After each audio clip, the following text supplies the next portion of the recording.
नमस्कार दोस्तों, स्वागत है आप सभी का। मैं अमित कुमार आप सभी का बहुत बहुत स्वागत करता हूं। आज के इस क्लास में हम बात करेंगे आपसे ईवीएस के महत्वपूर्ण प्रश्नों को लेकर के। यहां पर लगभग 20 प्रश्न हम करने वाले हैं, तो आप सभी साथी क्लास को बहुत ही ध्यान से देखिएगा। अगर आपको क्लास पसंद आती है तो क्लास को आप अपने दोस्तों के साथ शेयर जरूर कीजिए और चैनल को सब्सक्राइब कीजिएगा। चलिए करते हैं यहाँ पर शुरुआत पहले प्रश्न की कि मानव शरीर में जल की मात्रा लगभग कितने प्रतिशत होती है। तो आपको ऑप्शन दिया है 50%, 60%, 70%, 80%।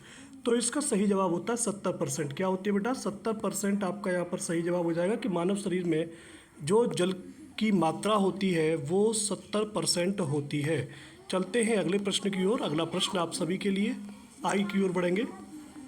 यहाँ पे चलेंगे अगले प्रश्न पर कि कौन सा रोग दूषित जल पीने से होता है। तो आपको बताना है इनमें से कौन सा रोग है जो दूषित जल पीने से होता है। मलेरिया होता है, टाइफाइड होता है, चेचक होता है या कैंसर होता है। तो आपका सही जवाब हो जाता है यहाँ पे टाइफाइड। टाइफाइड साथियों दूषित जल पीने से होता है, अर्थात यहाँ पर जो आपका सही आंसर होगा वो बी ऑप्शन हो जाएगा। चलते हैं अगले प्रश्न की ओर। अगला प्रश्न आप सभी के लिए। अगर आपको वीडियो पसंद आए, क्वेश्चन अच्छे लगे तो आप क्लास को शेयर जरूर कीजिएगा। यहाँ पर बात करेंगे हम कौन सी गैस वायु प्रदूषण का मुख्य कारण है। ऑक्सीजन होता है, कार्बन डाइऑक्साइड होता है, नाइट्रोजन होती है या हीलियम होती है। तो वायु प्रदूषण का जो प्रमुख कारण होता है वह कार्बन डाइऑक्साइड होता है, अर्थात सही जवाब यहाँ पर बी ऑप्शन हो जाएगा। कौन सा होगा भाई? आपका सही जवाब यहाँ पर बी ऑप्शन हो जाएगा बिना किसी समस्या के साथ। चलते हैं अगले प्रश्न की ओर। अगला प्रश्न आपके लिए कौन सा विटामिन सूर्य की किरणों से प्राप्त होता है। कौन सा विटामिन सूर्य की किरणों से प्राप्त होता है। तो यहाँ पर ऑप्शन दिया है vitamin A, vitamin B, vitamin C, vitamin D. आपका सही जवाब हो जाएगा विटामिन डी, जो कि हमें सूर्य से मिलता है और यह हमारी बॉडी में संश्लेषित हो जाता है। आगे चलते हैं अगले प्रश्न की ओर। अगला प्रश्न आप सभी के सामने स्क्रीन पर कि पानी के प्राकृतिक स्रोतों में सबसे शुद्धतम स्रोत कौन सा है। अगर हम पानी के स्रोत की बात करें तो पानी का जो शुद्ध स्रोत होता है उसे हम झरना कहते हैं। झील, समुद्र और नदी ये साथियों सबसे शुद्ध स्रोत नहीं होंगे। झरना पानी के प्राकृतिक स्रोतों में सबसे शुद्ध माना जाता है। चलते हैं अगले प्रश्न पर कि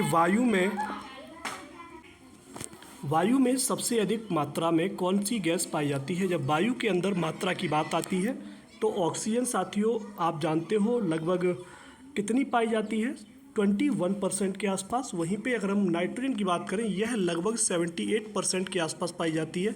ठीक है, तो आपकी सबसे ज़्यादा जो गैस पाई जाती है वो आपकी नाइट्रोजन हो जाएगी। चलते हैं अगले प्रश्न की ओर। अगला प्रश्न आप सभी के सामने कि दूषित भोजन में होने वाली बीमारी कौन सी होती है। जब दूषित भोजन हम खा लेते हैं तो हमें कौन सी बीमारी हो सकती है। तो साथियों जब हम भोजन दूषित खा लेते हैं तो उसे फूड पॉइजनिंग के नाम से जाना जाता है। उसे हम फूड पॉइजनिंग के नाम से जानते हैं। चलते हैं अगले प्रश्न की ओर। अगला प्रश्न आप सभी के लिए स्क्रीन पर। कौन सा रोग मच्छरों के काटने से होता है। आपको क्या करना है, आपको जो भी उत्तर आ रहे हैं, जितने उत्तर आ रहे हैं वो आप कमेंट बॉक्स में कमेंट करके जरूर बताएंगे। ठीक है, कौन सा रोग मच्छरों के काटने से होता है। तो आप कहते हैं डेंगू होता है, कैंसर होता है, हृदय रोग होता है या फिर मधुमेह होता है। तो आप सभी जानते हो कि डेंगू जो है, डेंगू मच्छरों के काटने से होने वाला रोग है, यानी कि आपका ए ऑप्शन यहाँ पर सही हो जाएगा। चलते हैं अगले प्रश्न पर।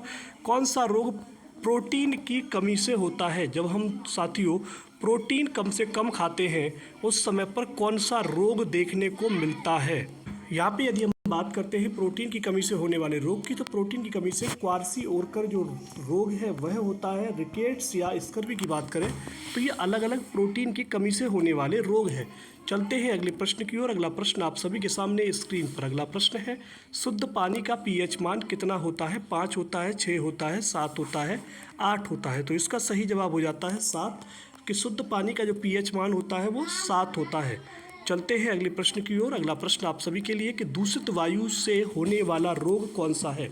जब आपसे पूछा जाए कि दूषित वायु से होने वाला रोग कौन सा है तो आप सभी देखेंगे यहाँ पर कि जो मलेरिया होता है, कैंसर होता है, चेचक होता है, ये अलग अलग कमियों से होते हैं। जबकि अस्थमा साथियों यह दूषित वायु से होता है, अर्थात साथियों आपका ए ऑप्शन यहाँ पर बिल्कुल से सही हो जाएगा। चलते हैं अगले प्रश्न की ओर। अगला प्रश्न आपके लिए कि भोजन में किस तत्व की कमी से एनीमिया रोग होता है। एनीमिया जो रोग होता है वह ब्लड में साथियों आयरन की कमी से होता है, यानी कि यहाँ पर जो सही जवाब होगा वह आपका बी ऑप्शन हो जाएगा। क्या होगा?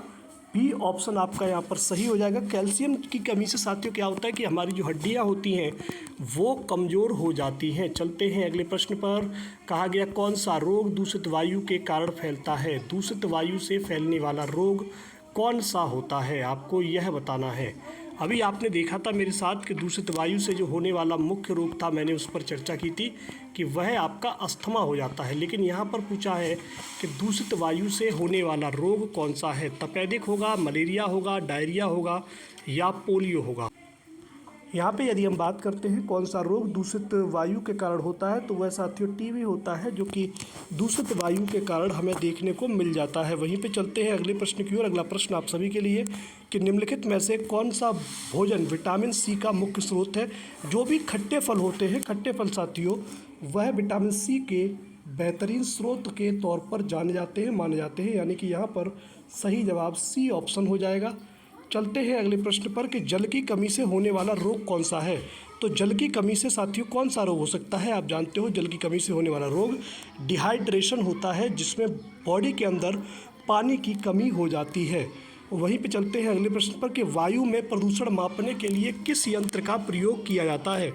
जब वायु में हम प्रदूषण को मापते हैं तो यह माप जो होती है प्रदूषण की वह एयर क्वालिटी इंडेक्स के माध्यम से होती है। Barometer, thermometer, spectrometer. बैरोमीटर वायुदाब यंत्र है, वायुदाब मापने का यंत्र है। थर्मामीटर आप जानते हो तापमान नापने का यंत्र है।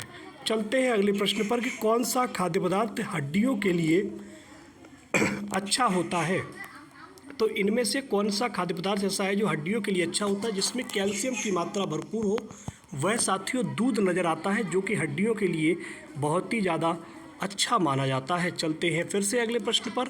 अगला प्रश्न आपके सामने स्क्रीन पर क्या है प्रश्न, ध्यान से पढ़िएगा कि हवा में कौन सी गैस जीवित प्राणियों के लिए आवश्यक है? यदि यह पूछा जाए कि हवा में कौन सी गैस है जो जीवित प्राणियों के लिए आवश्यक है, तो आप जानते हो कि भाई ऑक्सीजन जो है गैस है वो जीवित प्राणियों के लिए आवश्यक गैस है। कौन सी ऑक्सीजन गैस जीवित प्राणियों के लिए आवश्यक है?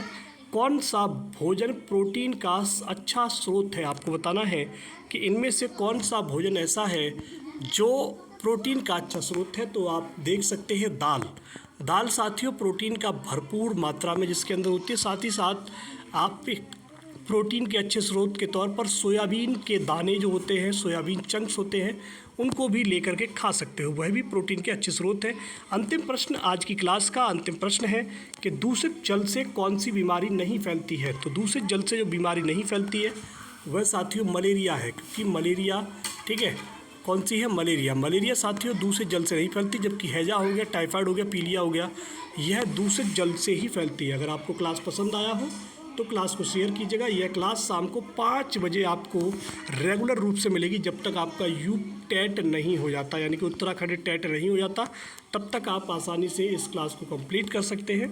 मिलते हैं आप सभी से नई क्लास में, तब तक के लिए नमस्कार, जय हिंद, जय भारत। पढ़ते रहिए, मस्ती कर, पढ़िए, स्वस्थ रहिए।